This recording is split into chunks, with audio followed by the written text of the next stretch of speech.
Welcome to the LIT Show. It's LIT BOIIIIS! A sociological approach. Now, Rachel, what is a sociological approach? A sociological approach, in the simplest term, the sociological approach focuses on man's relationship to others in society, politics, religion, and business. So yan, titignan natin yung sociological conditions ng characters, ng setting, ng anybody in the narrative. And for this approach, may mga guide questions tayo, Rachel, na pwede nating magamit para ma-deepen natin yung understanding natin of the text. And I hope the viewers can use these questions as well para mas ma-enjoy nila lalo ang text in a sociological perspective. Now, our first question is, what is the relationship between the characters and their society? Now, for the first question, first we have Mr. Kee, di ba? The manager of an automobile firm who wants to throw a banquet. Anong sabi mo dito? Banquet? Ano ba tamang pagbasa nito? Banquet. Banquet? Banquet? Banquet. May W kaya sa Google. So binasa ko siya as banquet. Okay, it's banquet. Banquet. For his boss, Mr. Kim, the president of the firm. And then we have the main character who is nameless. Walang name yung main character natin, no? Wala. Or in this sense, pwede mo siyang i-take ngayon as the reader. Tayo yung nagiging main character since you yung Reader. pag-address. Oo. As the helper of Mr. Kee. So, tatlo agad na lumabas sa characters. There is Mr. Kim, the president, Mr. Kee, his manager, and you, the helper. With this, we are introduced immediately to our three characters and to the position of each characters, yung position na meron sila in the narrative. We have at the top, Mr. Kim, who employs Mr. Kee, the manager, who then employs you as the helper. And it may have sounded confusing at the start. We figured out that you are a domestic helper in a foreign country. Our main character in this narrative is a helper in another country employed by Mr. Kee. Okay. So, yan. Si characters and society, hilon mo, domestic helper working for an upper class family. Upper class na sila, ano? Middle class, gano'n. Sige, middle. Sige, sabentang middle class. And duman pa lang, mahihiling mo na si class divide. Kasi si Mr. Kee and company, Mr. Kee, Mr. Kim, they are economically privileged, and domestic helper, you, ay economically underprivileged, and she had to move out of the country. Of the country to make ends meet. So, sa tingin mo, saang bansa ba to? Kanina ko pa iniisip kung saang bansa. And I'm thinking Japan? Hong Kong? Hong Kong ako. For me, Hong Kong. So, yun nga. Domestic helper yung main character natin, you, or the readers. You. Now, how do the economic conditions of these characters determine the directions of their lives? Direction of their lives. Since economically underprivileged nga siya. Siguro, ma-assume mo na agad na it would not be would not be a smooth road ahead. Kapag arkin sa story, kapag may underprivileged na character, tiga-highlight ninda, tiga-emphasize ninda si struggle. Oo, si struggle. Sige, arkin. Duman man sa Mr. Kee and Company, igwa ka na tulos, clue. First paragraph pa lang na, since nga yan, financially established na sinda. What does that mean? Financially established ka? Of course, everything would go easy for you since you have the kaching-kaching. Maka-employ ka ng domestic helper from another country. Oo. Diba? Oo. Diba? And as the story progressed, na-witness natin, it's pretty evident na things went well for the rich and for the poor, struggle. It did not. Oo. Struggle. Tsaka mahihiling mo din kasi sa descriptions nung lifestyle. Tama.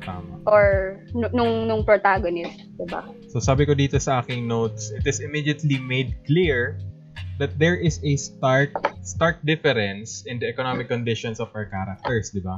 Mr. Kim, again, as the president, his goal in the narrative is to spend the evening with his friends, members of the board, at Mr. Kee's household.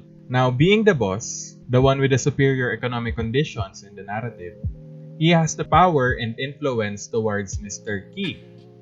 So, the direction of his life does not necessarily concern Mr. Kee. Go lang.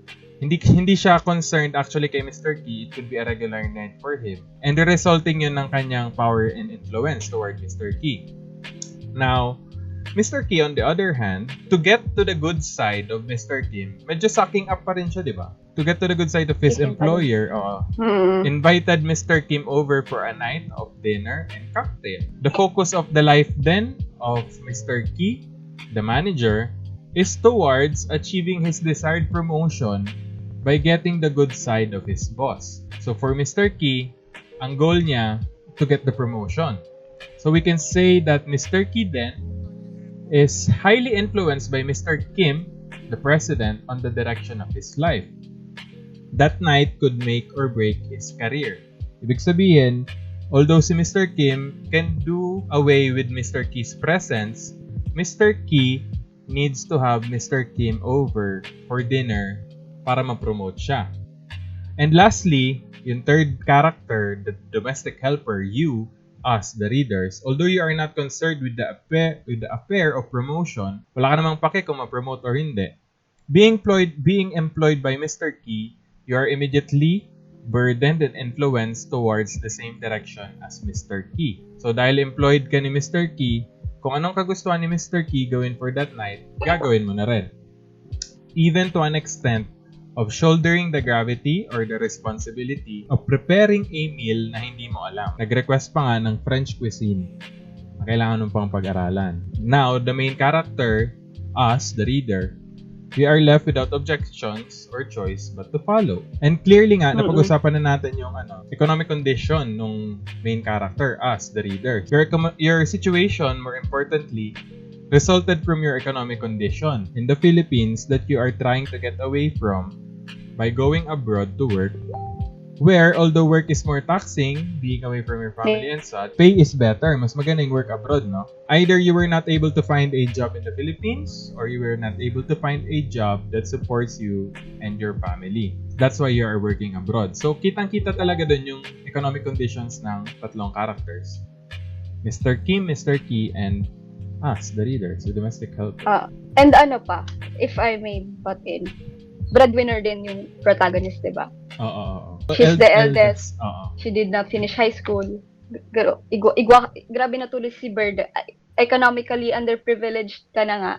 Tapos breadwinner ka pa. I don't know. It's a heavy thing to put on your shoulders. Tama.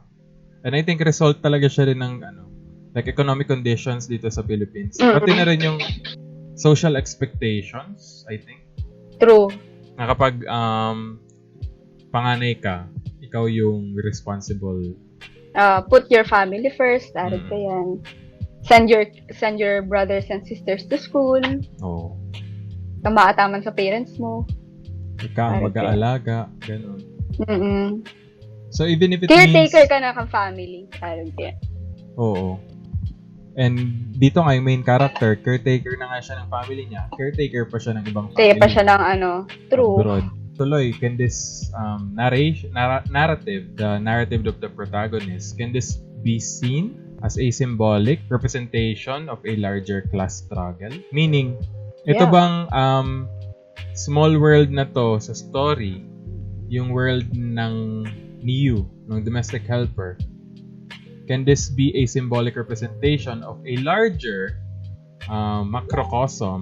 How so? Paano siya nagiging symbolic? OFW struggles. Tarakal bagay sa tong OFW.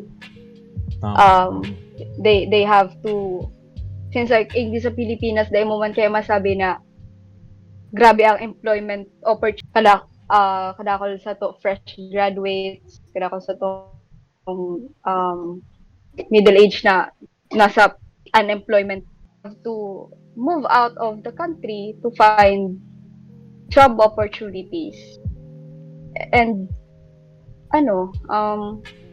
super, I think it's sad na if only we have a functioning government. I think siguro hindi naman necessary na gawin yun na lumabas na. Oo. True. Well, alam mo ba kung saan nag-umpisa yan? Like, kung saan nagumpisa yung exodus of Filipinos towards Sige, other countries. enlighten us. Trivia for today, it started during the time of Marcos. It was during the time of Marcos, since nga baon tayo sa utang, dahil sa mga inutang nila, mga, may nanonood palang bata, magmumura sana ako. Since sa mga inutang na mga animal na yan, mga animal na yan, nabaon tayo sa utang, di ba? Now, ang solusyon ni Marcos dati, since meron ding opportunities dati na lumabas, like for example, sa Amerika, they were in need of nurses. A lot of nurses.